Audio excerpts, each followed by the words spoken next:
Hallelujah. स्वागत है आप सबका मेरी भविष्यवाणियों की पुस्तक में।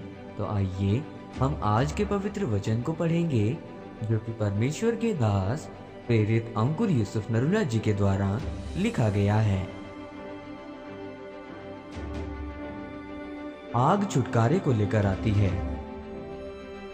जैसा कि पहला राजाओं अध्याय 18 उसकी 21 आयत में लिखा है, और एलिय्याह सब लोगों के पास आकर कहने लगा, तुम कब तक दो विचारों में लटके रहोगे?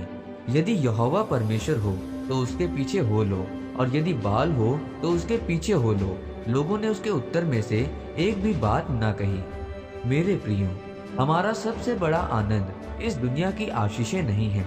हमारा सबसे बड़ा आनंद ये है कि हम स्वर्ग जा रहे हैं, और शैतान चाहे कुछ भी कर ले, वो हमारी इस आशीष को हमसे छीन नहीं सकता है। इस धरती पर तो हमारा कुछ सालों का सफर है, पर उसके बाद हमें परमेश्वर के साथ सदा के लिए रहना है।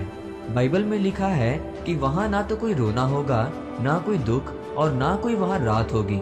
इसीलिए आज परमेश्वर आपको छुटकारा दे रहा है, गवाहियां दे रहा है और आशीषें दे रहा है, ताकि आप यकीन कर सकें कि अगर कोई धरती पर जीवित परमेश्वर है, वही ऐसे काम कर सकता है। और वही परमेश्वर ये कह रहा है कि मैं तुम्हें अनंत जीवन दूंगा, तुम्हें स्वर्गीय जीवन दूंगा।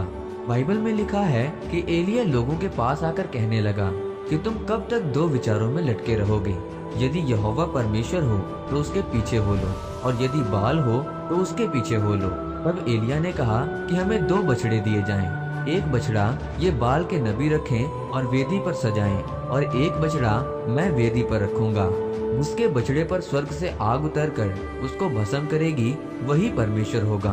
तब लोगों ने कहा कि ये अच्छी बात है।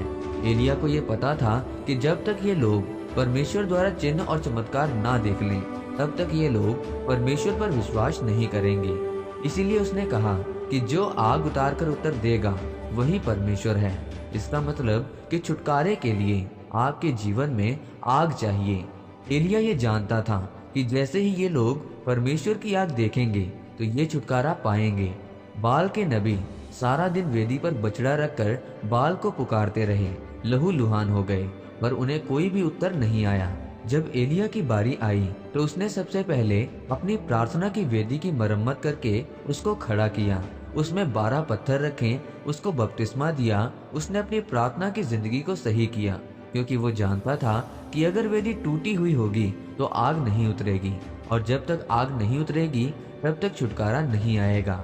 और जब एलिय्याह ने अपनी प्रार्थना की वेदी की मरम्मत की तो परमेश्वर ने आग उतारकर उसकी भेंट को स्वीकार किया, और जितने लोगों ने ये चिन्ह और चमत्कार देखा, उन सब ने परमेश्वर पर विश्वास किया और उनके जीवन में छुटकारा आया।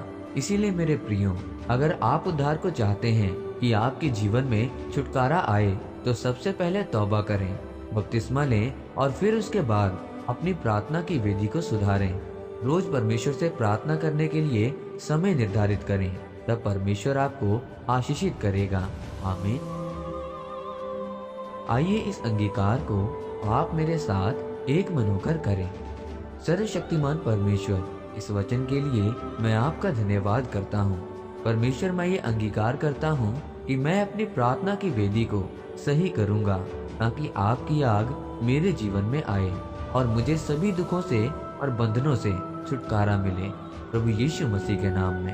आमीन।